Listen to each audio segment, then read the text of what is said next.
Alcas Production TV. Aleka Silembo, Aleka Silembo, Mama Nangaye, Aleka Silembo, Alcas TV, hein? Aleka Silembo Production. Balobi deux fois pour s'abonner massivement. Alcas Production TV avec Alain Kassilembo, les grands producteurs, les grands mayas. Suivez toujours. Les chaînes ils ont matissé, ils ont multiplié, ils ont donné un niveau international. Alain Kassilembo, South Africa. Alain Kassilembo. Alain Kassilembo, South Africa. Alcas Production, Alain Kassilembo. Alain Kassilembo, South Africa. Alain Kassilembo. Plein de larmes, mon âme enflammée. Alcas Production. Alcas Production, Alain Kassilembo. Kassilembo, j'aime ça bon mot, Alcas Production TV. Alors abonnez-vous sur Alcas TV, Alcas TV pour toutes vos informations. Hein? C'est Bobo Landa, Maramunioso, la nouvelle, la jus d'été, vous s'abonner dans Alcas TV, Alcas TV. Balobi, restez branchés sur Alcas TV, Alain Kassilembo. Veut dire pour la news surtout, calamité. Quelque chose se prépare. Balobi, Kokodio, Kotongo, Zotana, Kalamingite. Balobi, bientôt 5h30 avec votre artiste, Kabose Boulembi, national numéro 1. Merci Bandego Balandi. Il y a une émission Nabino Pen de vie, Boza et belé, Bozo Nabiso partout dans le monde entier. Et si la chaîne Nabino Yamunene, Oyo Yannick Yanguba, Naël Rabino, toujours bas sujet qui toko et ça, la se détendre dans Daku, Bino Nyoso, Boza na connaissance te, en fait que beaucoup de solution, n'a pas problème, Nabino, n'a pas question, oh Nyoso lié à Rabiso, tout autour Nabiso. Merci Bandego Balandi, Soussou Boye, Malamu, na émission Nabino Pen de vie, Rabino Yannick Yanguba, Lelo Naza, na Esengo Makasi, Yaoyambela Bino, li Soussou, Yazali, pasteur, apôtre, pasteur Mounene Babanda Makambo, ministère Mwakala. Aza pasteur Mounene, pasteur Adelbert Mwamba, il y a église Cité Bethel. Naïe pasteur Adelbert Mwamba, Toroso la vue, sujet oyo nyoso bino bomitu na ralelo ba question nyoso en tout cas bino bomitu na banda ko en tout cas bo hésiter te boza la pembeni na mituna na bino nyoso botinda yaki ngai e boza la résolu kala mingite. Lelo naza na sujet makasi ya Mounene oyo lelo na oso na pasteur o biso nyoso lelo yo tomitu naka toroso la lelo sur la Saint-Esprit. Saint-Esprit azanani. Saint-Esprit est l'un nini. Donc la vérité belé lelo tokosola ngona pasteur Adelbert Mwamba. Bino nyoso ba pasteur au besoin ndabiso en tout cas porte za ya kofongwa n'hésitez pas bo abenga biso na ba numéro eza na sewana soko lingio le ka o rebondir o départager pasteur o contredire en tout cas porte za monene benga ka poto to sola na bino pona koleka wa qu'est-ce qu'il faut poto yamba bino nyoso. Oh pasteur Mbote Mbote mingi ndeko journaliste. Boni santé. Nzambe azobatela biso. Toali malamu. Nazana esengo ya oyamba yo lisu lelo na émission na biso Pen de vie. Et surtout na demande ya batunyo so balanda biso ba bien en tout cas pasteur Adelbert Mwamba, yaza pasteur apesa biso ba éclaircissement ya malamu na ba question mingi o bazala nango. Leo tozana sujet oyo to sola nango en tout cas zama mozindo mingi mais c'est présenté na bande ko nyoso bazolanda yo. Comme ça, tu as un vif sujet na biso. Merci ndeko journaliste bino balandi na biso. Na azali kopesa bino mbote mingi. Lokola nzambe apesi libaku toyeba susu na kokutana na bino na mukolo na lelo. Ngai nazali wa bino pasteur Adelbert Mwamba ya église Cité Bethel. Tozali kokamba lisanga ya Cité Bethel Masina Pascal oyo ekutami na commune ya Masina na quartier 2 na sima ya terrain municipal ya mutu yande yango wana. Merci beaucoup pasteur. Mais pasteur lelo na kotana na question moko ya actualité ndambande ko ebele émission de ça la fois passée. Ba bina tuno mo mituna mo ya muki avant to kotana thème na biso ya lelo ezali Saint-Esprit ndenge to décortiquer. Donc pasteur Ozali pasteur Moné na kati ya Cité Bethel. Est-ce que lelo boza peka l'idée na pasteur Moïse Mbiye comme leader na bino ya église Cité Bethel? Te kozanga koyeba nde bato bazali kotambola na kombo ya ndeko wana pasteur Moïse Pamba.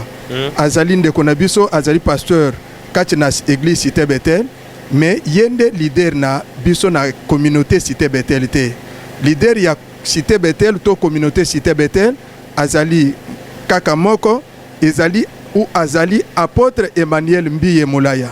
Azali vivant yende fondateur ya église Cité Bethel, yende représentant légal ya église Cité Bethel. Mais pasteur, c'est comme si Azalara sous une actualité, le feu papa, c'est comme si à te akali sous te, mais au moins lelo autant bon à Cité Bethel on voit l'image de Moïse Mbiye.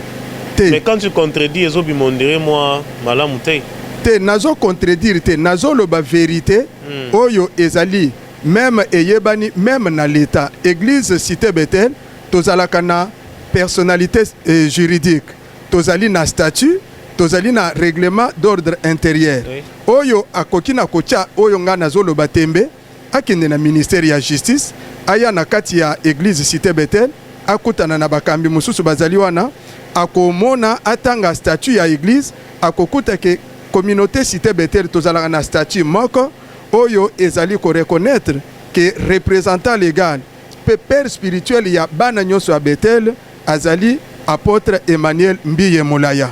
Sikoyo nasilisa yano pasteur Moïse nazali ko comprendre bandeko yo bazali kotanga kombo na ye, c'est puisque lelo ye azali ko kamba lisanga na biso ya monene ya première rue oyo ezali en face ya Koyidro ezali lisanga ya monene nde na kozalaka wana nde batu peut-être bazali kotambola na kombo na ye bazali ko prêter ye makambo oyo ye azali na kati wana te nde vérité nde yango wana oyo akoki kolinga ko contredire nde ngai akende na ministère ya justice aluka statut ya église Cité Bethel akende na grande assemblée akokuta bakambi kuna directeur ya district ville province ya Kinshasa azali wana na ba oyo bazo travailler na bango bakokuta ba document officiel ya Bethel bakokuta ke oyo ngai na lobi nde vérité. Mais pasteur, qu'est-ce qui fait que les lots qui tambala ezalaka susté mais Cité Bethel to yeba na idéologie moko boye idéologie nango ezalaki to mona ba maman baza toujours en panne ba roba milai na kitambala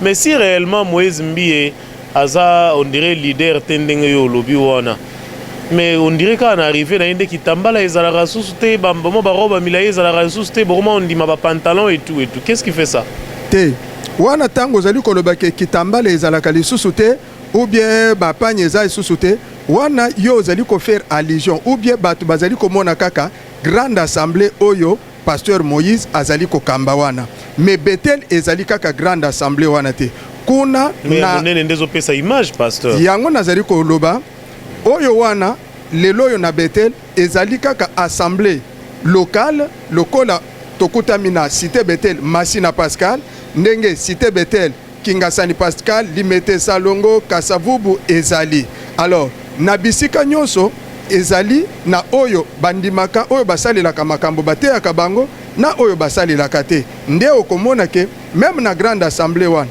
soko otali okomona te ke 100% baza mitu polele bazangi bitambala te oyo bazali na bitambala bazali oyo pe baza mitu polele bazali soki pe otamboli na ba Cité Bethel nyonso okokuta ke batu bazolata bitambala bazali kolata maputa d'une manière très décente.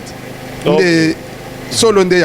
Merci beaucoup bino nyonso bomi toni ba question pour na Cité Bethel je pense que bozu penda biyano na bino na pasteur Adelbert Mwamba.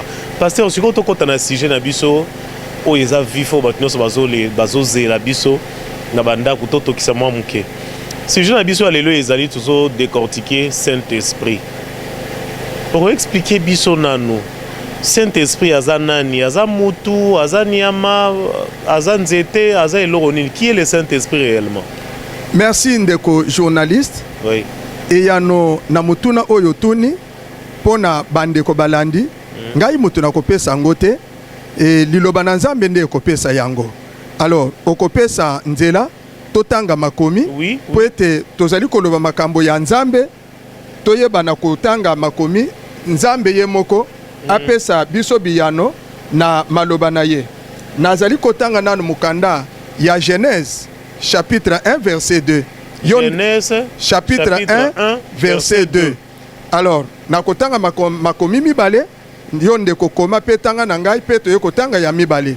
Tobanda na Genèse. Na Genèse bakomi boye. La terre était informe et vide. Il y avait des ténèbres à la surface de l'abîme et l'esprit de Dieu se mouvait au-dessus des eaux. Mabele ezalaki na yelo côté pe ezangaki lolenge. Mais molimo ya Nzambe ezalaki kotambola tambola likolo na mai. Molimo na Nzambe. Ozomona wana likambo ya liboso. Siko likambo ya mibale nazali kokende kotanga tondeko oyo zali kolanda biso totanga 2 Corinthiens chapitre 3 verset 17. Chapitre 3 verset 17. Verset 17. Pona kopesa eyano na mokuse et comme ezali émission ya minute moke.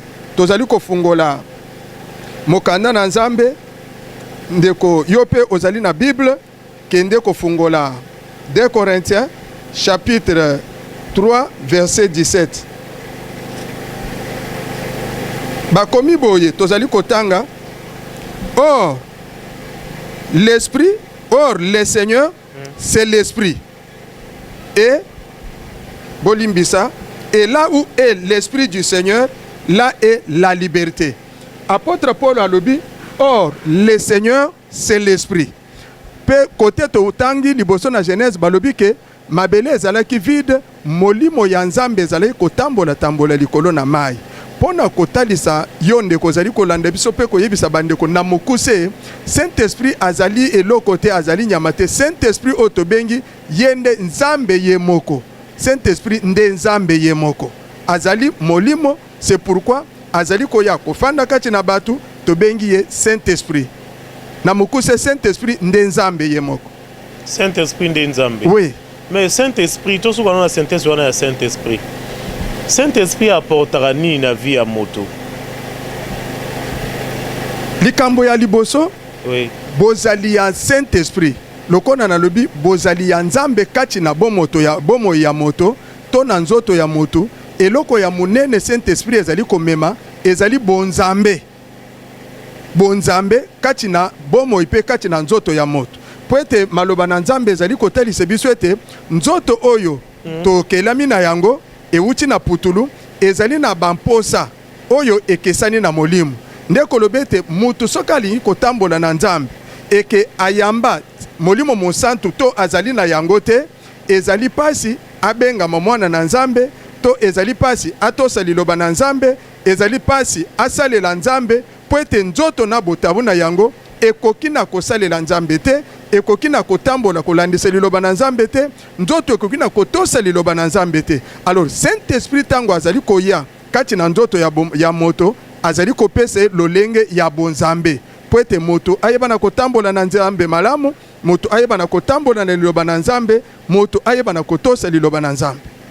Ya mutuya moko na mutuya to misala Saint-Esprit azali kosala yango wana. Mais basi nini toko découvrir Saint-Esprit na nzoto ya moto? Saint-Esprit azali tokoki na komona ye na kati na moto na makambo mingi. Eloko ya liboso oyo ezali kotalisa Saint-Esprit kati na moto ke moto oyo azali mwana na Nzambe to azali mosali na Nzambe ezali oyo balobi na biso na Galates chapitre 5 verset 22. Galates chapitre 5 verset 22. Alors kuna balobi boye batalisi biso ete ezali na ba fruit bambuma ya molimo ba fruit ya Saint-Esprit. Tango Saint-Esprit azali koya kati na moto eloko ya motuya azali kobongisa caractère ya moto. Moto wana azali kozwa caractère ya bonzambe. Caractère ya Yesu Kristo ezali kokota kati na moto wana. Nzoka bamboma oyo ya molimo wana ezali nini? Ezali bolingo, ezali kimia, ezali motema molai, ezali bopolo, ezali komipekisa to tempérance. Alors ezali neuf. Tango bambuma ya molimo ezali kokota kati na bomo ya moto to kati na nzoto ya moto, d'abord okomona moto wana lolenge ne ya kobika kati na mokili oyo, kati na église na musala place nyonso akozala soko otali ye olobiete motoyo azali mwana Nzambe, motoyo ayebi Nzambe po lolenge ne ya kosalela makambo ekokambama na bambuma ya molimo oyo ezali kati na ye par la présence to na bozali ya Saint-Esprit. Eloko ya mutuye ya liboso yango wana bambuma ya molimo tango Saint-Esprit azali koya kati na moto azali komemela ye bambuma ya molimo. Mais batu nini au Saint-Esprit azala kati na bango? Est-ce que ezana dénomination moko ya batu oyo basa approprié car au Saint-Esprit koya kati na bango to Saint-Esprit eza donné à tout le monde? Saint-Esprit Yesu nde azali kopesa ba oyo nyonso bandimela ye na mutu nyonso soki kaka ondimeli Yesu Kristo lokola nkolo pe mobikisi na yo ondimi kolanda ye, alors Yesu akopesa yo molimo mosantu na ye po oyeba na kotambola na ye malamu, oyeba na kotosa liloba na ye pe apesa yo makoki ya kosalela ye. Mutu nyonso kaka oyo ya koyamba Yesu likambo mutu ezali koyamba Yesu to kondimela Yesu lokola nkolo pe mobikisi Yesu Kristo nde akopesa yo molimo na mosantu. Pasteur, est-ce que vous pouvez savoir la différence entre le fruit de l'esprit et le Saint-Esprit? Différence ni ezawa. Te bokeseni ezalite puisque Saint-Esprit nde azali kopesa ba fruit. Soki ozali na Saint-Esprit mbala moko ba fruit wana ekobota mape ekomona na kati na yo. Expliquez biso na no fruit de l'esprit na Saint-Esprit. Nazali kopesa kotalisa boy. Par exemple, na Galates chapitre 5 verset 22 wana, balobi ke bambuma ya molimo ezali bolingo, ezali koyeba komipekisa tempérance par exemple. Nazwanda kisa tempérance. Omoni ezali na batu oyo soki likambo ye basali ye mabe. To likambo moko esalemi azali trop pressé pour na ko réagir. Akozwa kanda, akofinga, akobeta, akozongisa mabe na mabe, akosala boy. Ozomona?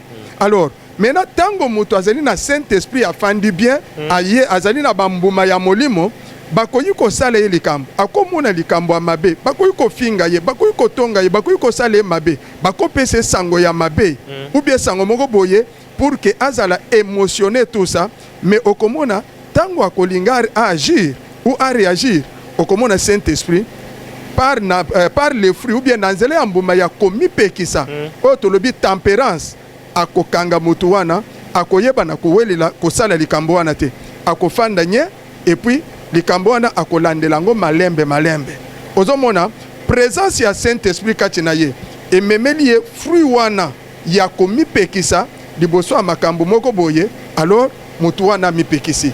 Donc eloko wana ezali kolakisa ke mutu oyo azali na molimo mosantu nde na yango mbuma ya molimo mosantu ezali komonana. Na pesa susu ndakisa batalisi biso bolingo ezali mbuma ya molimo mosantu.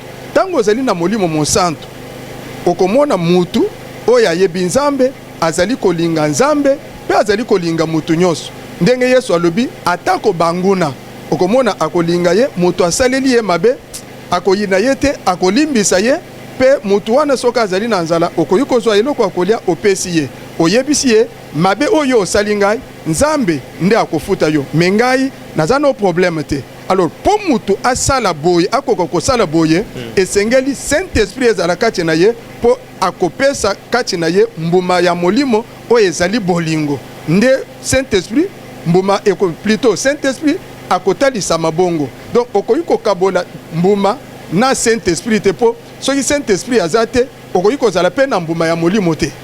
Et soki pe olobi ke oza na Saint-Esprit mais mbuma ya molimo ezali kotalisa mate ezali fort possible batu bacha yo tembeke en tout cas yo oza na molimo mosantu te po bolingo ezate oyebi komipekisa te oza na douceur te humilité ezate kimia oza mutu ya kimia te kaka ke naza na Saint-Esprit te. Saint-Esprit tomona ye na caractère ya mutu o ezali kotalisa Jésus-Christ. Merci pasteur. Question monsieur ezali. Différence ni ezali entre Saint-Esprit na liloba na Nzambe. La parole de Dieu. Bon, différence liloba na Nzambe eza Nzambe yemoko. Saint-Esprit azali kaka yemoko Nzambe. Maintenant tango bapesi biso poto salela siko balobi boye. Au commencement, Bible lobi au commencement était la parole et la parole était avec Dieu et la parole était Dieu. Oui. Liloba ndenzam. Sikoyo Jean aye koyebisa biso na Jean 1 chapitre na Jean chapitre 1. Baye kolobake et la parole a été faite chair. Donc kaka liloba oyo ezali nzambe liloba wana nde ye kokoma mosuni. Nde tobengi yango Jésus Christ. Ozomona azali kaka ye moko nzambe. Sikoyo Yesu tango aye en tant que fils. Tango asali musala na ye esili après 3 ans ayebisi baye kolibozela ngai na kei na kotindela bino molimo musantu. Alors siko apôtre Paul ayebisi biso ke tango Yesu akei Saint-Esprit ekitaki. Et maintenant apôtre Paul alobi or le Seigneur c'est l'esprit. Ozomona azali kaka mutu moko mais amitalisi na ndenge mibale pour que bana na ye bayeba na kosalela ye. Comme liloba pona koyoka koyeba mokano na nzambe et aussi lokola molimo pour que asunga moto akoka kosalela liloba na nzambe oyo ye azali koyoka to azali kotanga. Merci pasteur. So totangi na Galates 6 Galates 5 verset 16. Tout le monde a Bible lobby. La Bible nous dit marcher selon l'esprit pour ne pas accomplir les désirs de la chair. Mais est-ce qu'on va expliquer bisono moi mukewana selon Bible? Marcher selon l'esprit et la kisine et marcher selon les désirs de la chair et la kisine. Merci. Donc tobanina na motuna liboso nge na lobby na bande unoso bolanda totangi na Galates 5 verset 16. Bible lobby marcher selon l'esprit pour ne pas accomplir les désirs de la chair. Mais question na biso ezali boye ya liboso ezali marcher selon l'esprit et la kisinini ya mibale marcher selon les désirs de la chair et la kisinini olimbola mamuki na bande unoso bazolanda. Merci ndeko journaliste yo ndeko molandi na biso. Tango liloba na nzambe elobi marcher selon l'esprit nde oyo towuti kolobete mwana nzambe mutu po atambola malamu na mokili oyo kosalelaka liloba na nzambe esengeli azala na molimo na nzambe to Saint-Esprit. Pona nini soki Saint-Esprit azali kati na yo maintenant Saint-Esprit nde akobanda kotambwisa yo makambo okosala ekolandisa baposa ya nzoto te. Baposa ya nzoto na biso eza na posa ya koyiba, nzoto na biso eza na posa ya kindumba, nzoto na biso ezalaka na posa ya kofinga. Wana tuzana na selon esprit te comme na chair te ou englober nyoso te nazo englober nyoso pona ko expliquer mbala moko. Okay. Alors nazali koloba boy bazali koloba marcher selon l'esprit pona koboya ke moto atambola kolandisa nzoto te. Pona nini? Puisque molimo tango ezali kotambwisa moto eza pasi oyiba nde marcher selon l'esprit wana baposa wana ya koyiba okosalela yango te okomona eloko ya bato osepeli mpe nango me molimo epekisi yo eza eloko ya bato koyiba te okoyi koyoka omoni moto afingi yo na isika ozongisele mafingi Saint-Esprit ekoyebisa ye kozongisela ye te limbisa ye ozali mutu mobali to mwasi okoyi koyoka mposa ya kobima na mwasi to kokutana na mwasi oyo azali mwasi na yo te to azali mobali na yo te. Soko ozali na Saint-Esprit ezali kotambwisa bomoi na yo okoyeba na kokokisa posa wana te. Saint-Esprit okoyebisa yo kosala likambo wana te ezali malamu te liboso na nzambe nde kotambola kolandisa molimo pona kokokisa baposa ya nzoto te. Molimo mosantu ezali kosunga biso baposa wana oyo ezali kotelemela volonté ya nzambe tosalela yango te. Nde marcher selon l'esprit, vous n'accomplirez pas les désirs de la chair. Ekopekisa biso. Sikoyo marcher selon la chair, ezali mutoyo ayamba Saint-Esprit te. Azana molimo na nzambe te. Alors, oyo nyonso nzoto ezosenga ye, ye akosala yango. Soki nzoto na ye, motema na ye esengi ye ayiba, ayibi. Motema na ye esengi ye afinga, afingi.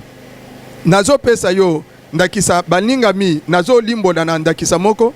Esika moko na fandi nazo yoka ba jeune fille mibale ba fandi pe na balabala nga na kati ya lopango esika nazalaki siko toza tongo tokomi ba 9h siko na ba jeune fille ba fandaki na balabala moko amoni mwana muke azoleka siko abengi mwana wana alobi yo yaka nanu mwana wana ye yoka likambo ya mwasi oyo azoyebisa mwana muke abi yaka depuis tongo na sukoli nanu monoko te nanu nafingi te nabengi yo nafinga abandi kofinga mwana wana afingi ye mafingi ngai na kati ya clôture na lopango nafandaki nazolanda bango kaka na miru wana na balabala ndenge na momesano bana kisasa balinga kofanda na balabala ba 9h 10h oyoki mutu oyo ayoki posa ya kofinga depuis tongo nanu afingi te abengi mwana bato azoleka yaka na depuis tongo nanu sukoli monoko te nabengi yo nafinga yo pe abandi kofinga mwana wana maintenant wana nde baposa ya nzoto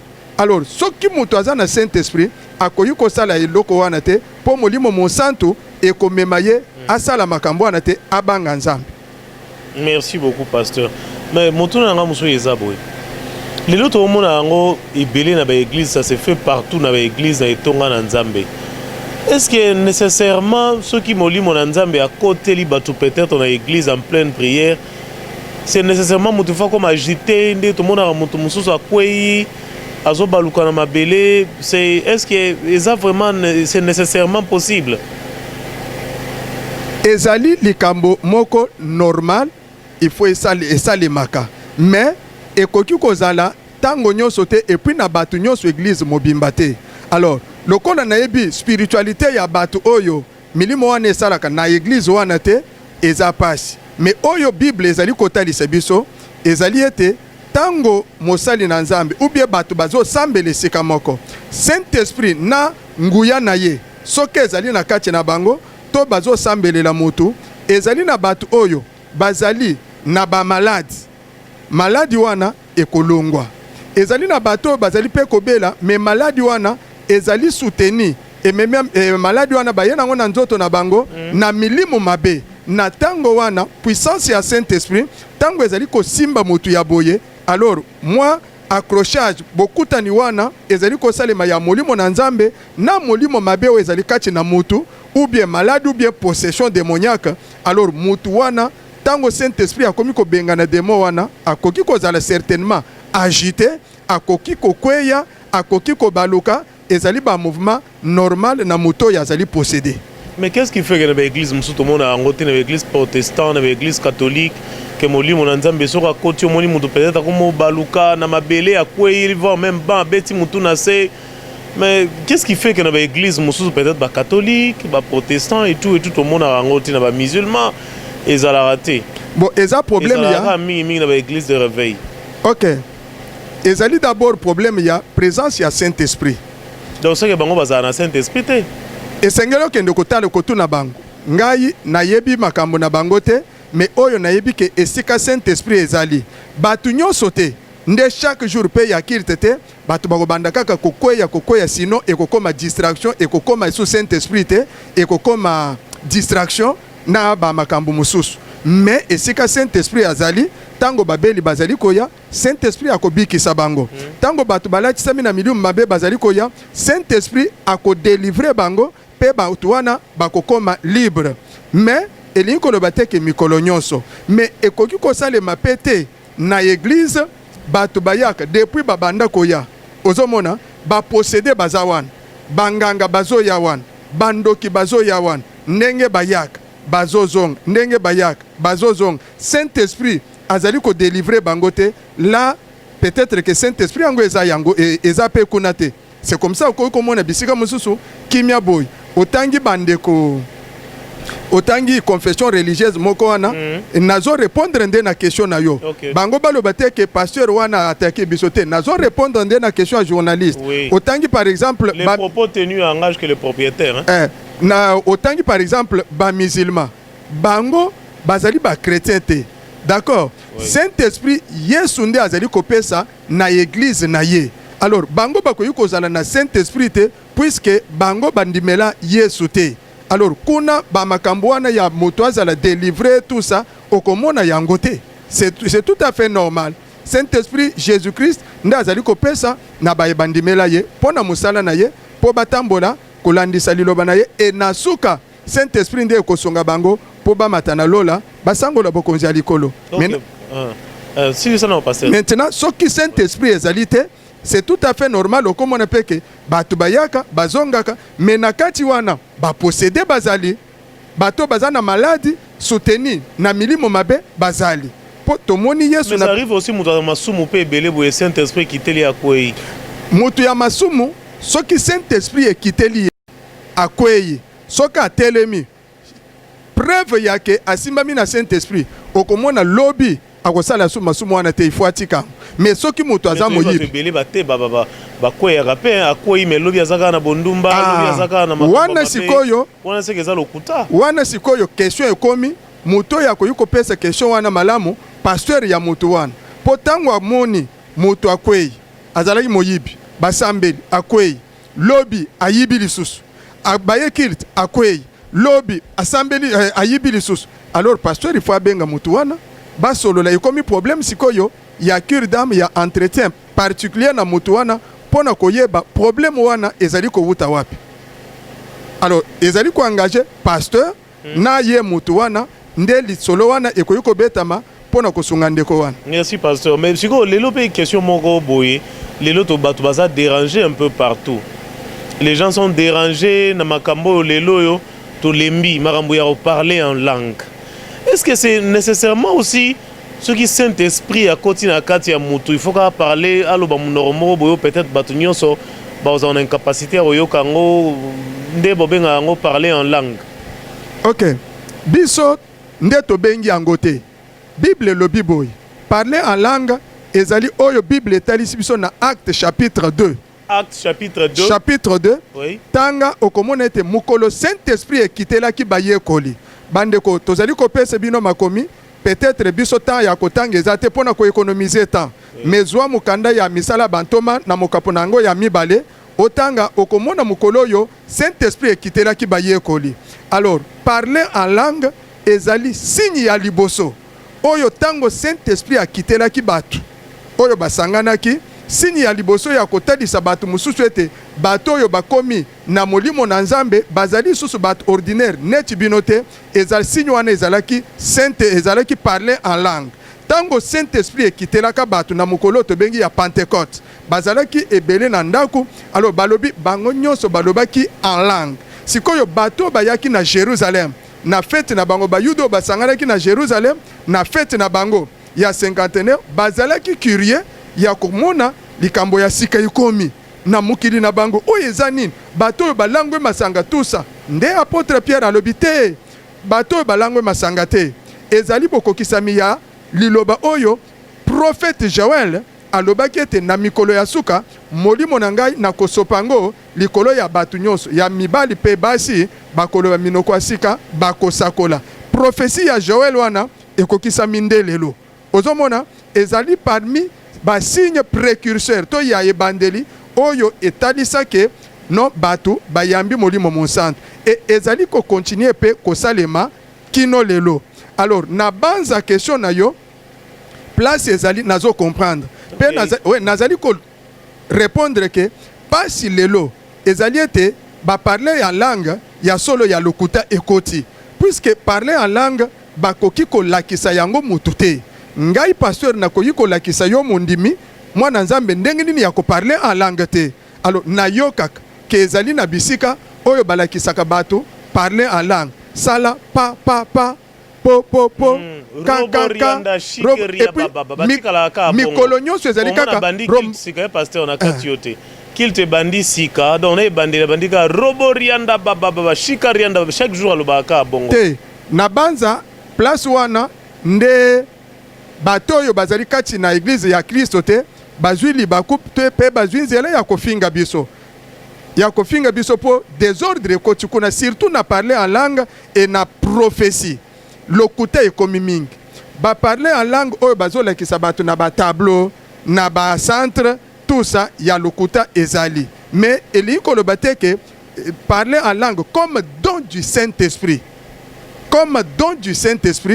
et eli moite ezali ya solo ezali mais na église awa na suka ya mikolo o Yesu makolo eza na nzela po aya solo fo ekoteli biso na église c'est comme ça ba parler en langue ya lokuta ezali pourquoi na biso bandimi to bino bandimi bokomi kolinga nde biloko ezali kosepelisa bino, bokomi kolinga nde ba spectacle. Si yango wana okomi komona ba frère pe oyo baza pe na Saint-Esprit wana te, amoni ke no pona mi faire valoriser na bandi modérateur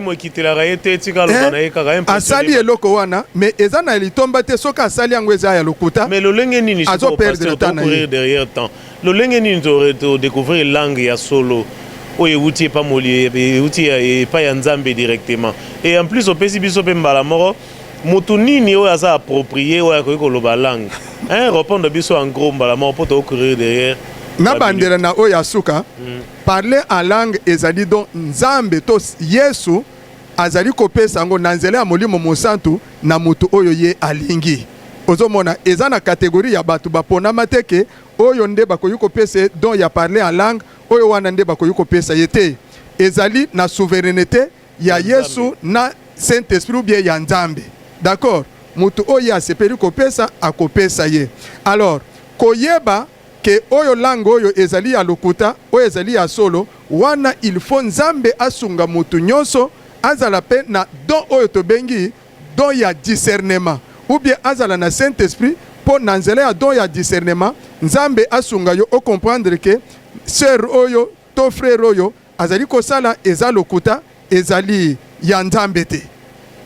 Ok pasteur, siko langue wana soki mutu azoloba langue mutu nini yango akoki kolimbola ou soit ko décrire message wana langue et pourquoi nzambe olia loba na batu na sens normal na minoko to loba boye mais faut utiliser ka langue wana. Bon, apôtre Paul apesi ya na question na yo alobi boy. Apôtre Paul alobi azali ko préférer kende ndeko otanga na 1 Corinthiens chapitre 14. 1 Corinthiens chapitre 14. Et sika bazali ko lobela likambo ya badon ya Saint-Esprit. Alors okomona apôtre Paul azali koloba non azali ko préférer batu baloba par prophétie ba prophétiser na isika baloba en langue puisque tango mutu azali koloba en langue azali koloba mabomba mina nzambe azali kokumisa nzambe azali koloba makambo spirituel mais azali komitonga ye moko. Langue ezala nzambe nde abimisi na mnoa mutu te ezala mutu ye moko akomi olobela nde nzambe te na lobi nzambe par Saint-Esprit nde azali kobimisa maloba pona kokumisa nzambe ezali maloba wana mutu azokumisa nzambe. Donc langue cela veut dire ezala parole manakati ya mutu po akumisa par le Saint-Esprit. OK, mais ezala message te peut-être que non nzambe a lancé na moyen moko boye peut-être batu nyonso bakoyoka te. OK, wana lobi likamusu nazo koma wana. D'abord langue ezali mingi mutu azali koloba azali kokumisa nzambe na mabombami ya lola. C'est un don du Saint-Esprit. Maintenant, ce qui ezali message wana ekomi prophétie. Alors ce qui sikoyo message prophétique nzambe alingi alobela bana na ye na monoko oyo batu bazali koyoka te na tango wana esengeli kaka nzambe wana par le Saint-Esprit mutu mususu ou bien kaka ye mutu wana ayeba na kolimbola yango na monoko oyo nde tobengi interprétation. Soit ye moko soka asilisi kopesa message wana soki mutu mususu azali na don ya interprétation ya langue azali te ye moko interprétation ebima na kati na ye pona kopesa batu message ya nzambe na monoko oyo bango bazali koyoka po bazwa message nini nzambe apesi bango. Alors soki ezali message prophétique nzambe atindeli bana na ye sikoyo ebimi kaka na langue interprétation na yango ebimi te eza na tina te na église puisque eko servir na eloko te po batu bayoki likambo nzambe alobi te. Alors na tango wana nde Paul alobi soki ezali boye malamu muto oyo ozoloba en langue wana afanda kimia malamu afanda kimia nde apôtre Paul alobi malamu mutu apesa lisakoli soki ezali message ewuti epa na nzambe pona bana na ye mutu apesa lisakoli na monoko oyo batu bazali koyoka pour que ba oyo bakoyoka batongama na yango tango bakozwa message nzambe apesi bango. Eza na verset nini pasteur? To vérifier ka verset mbangu Romeo Mwamba to yebi keto nde na lobi zela na pesa eza chapitre mobimba et na 1 Corinthiens. Oui. 1 Corinthiens.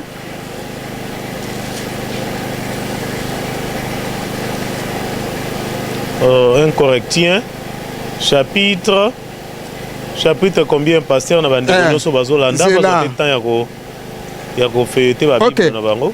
Batanga à partir ya chapitre 12. Chapitre 12 1 Corinthiens chapitre 12 botangi chapitre mobimba wana et puis au keipe kotanga chapitre 14.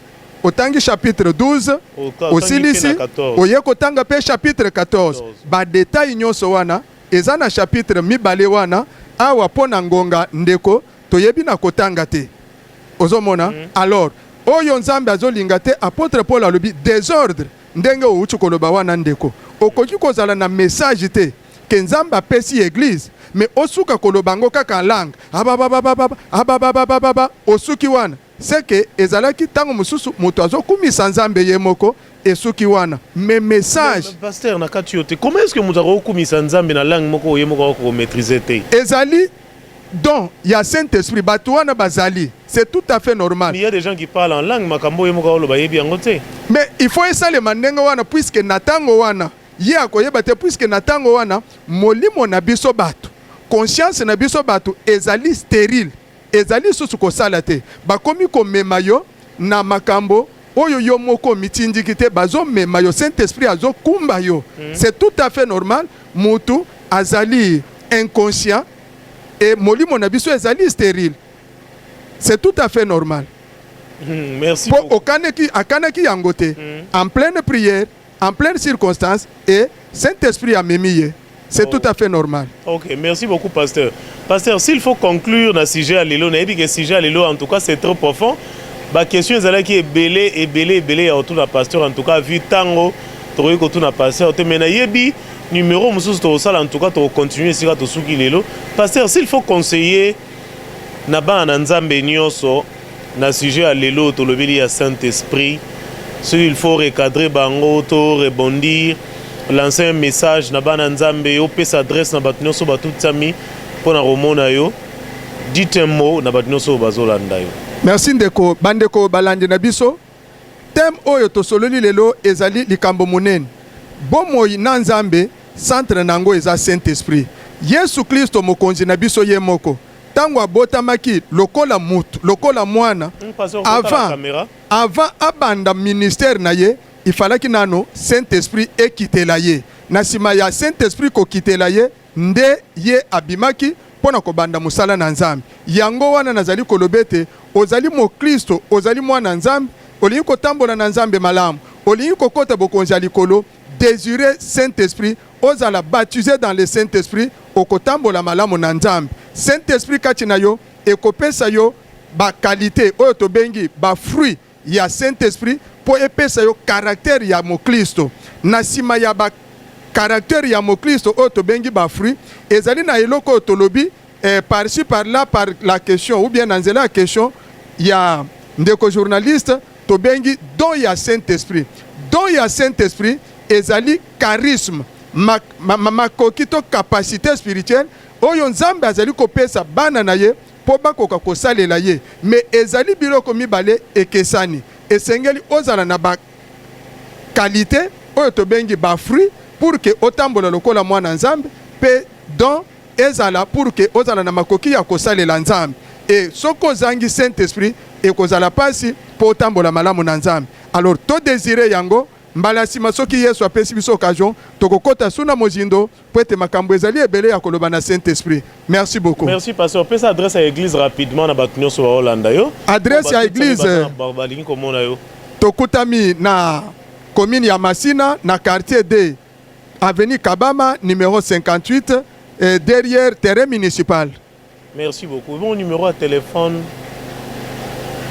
na bato balingi peut-être ba contacter yo na ebi ke zala moi pas si bon numéro à téléphone tokozango mbala sima mais ya mutu ya ozwi nanu adresse wana. OK, merci beaucoup bandeko balandi émission Pain de vie bozala ki belé Holanda biso na Angola na Poto na Luanda partout awa na Kinshasa na province partout tozala ki na sengo wana ya yambela bino pasteur Adelbert Mwamba église cité Bethel ndenge boyoki pasteur a conseiller oh nyonso tout sami na liloba na nzambe en tout cas ko hésiter te awa tozana Masina Pascal Ouye na avenue Kabama numéro 17 si je me trompe 58. pas numéro 58 donc on est sur toute sa mine pasteur en tout cas les Kawana merci mingi na bandeko nyonso to bozalaki wana régie, merci na yo merveille Ntoto, merci na Romeo Mwamba garçon Moulaï na caméra na bosani yote, monsieur Chungu mon chef na bosani yote, madame Sarah Moulemo, le boss Gypsy Kedi na bosani bino nyonso te, ba collègue na nga nyonso tout ya Congo Star Télévision. Botika malamu na prochain numéro. Bye.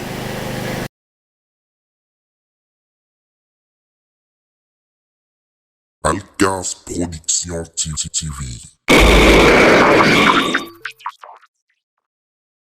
Ale Kasilembo. Ale Kasilembo. Mama na ngaye. Ale Kasilembo. Alcas TV. Hein? Ale Kasilembo Production. Balobi deux fois te bo s'abonner massivement. Alcas Production TV avec Alain Kasilembo, les grands producteurs, les grands mayas. Suivez toujours. Les chaînes ont matissé, ils ont multiplié, donné un niveau international. Alain Kasilembo, South Africa. Alain Kasilembo. Alain Kasilembo, South Africa. Alcas Production, Alain Kasilembo. Alain Kasilembo, South Africa. Alain Kasilembo. Mais de larmes, mon âme enflammée. Alcas Production. Alcas Production, Alain Kasilembo. Kasilembo, j'aime ça comme mot, Alcas Production TV. Alors abonnez-vous sur Alcas TV. Alcas TV pour toutes vos informations.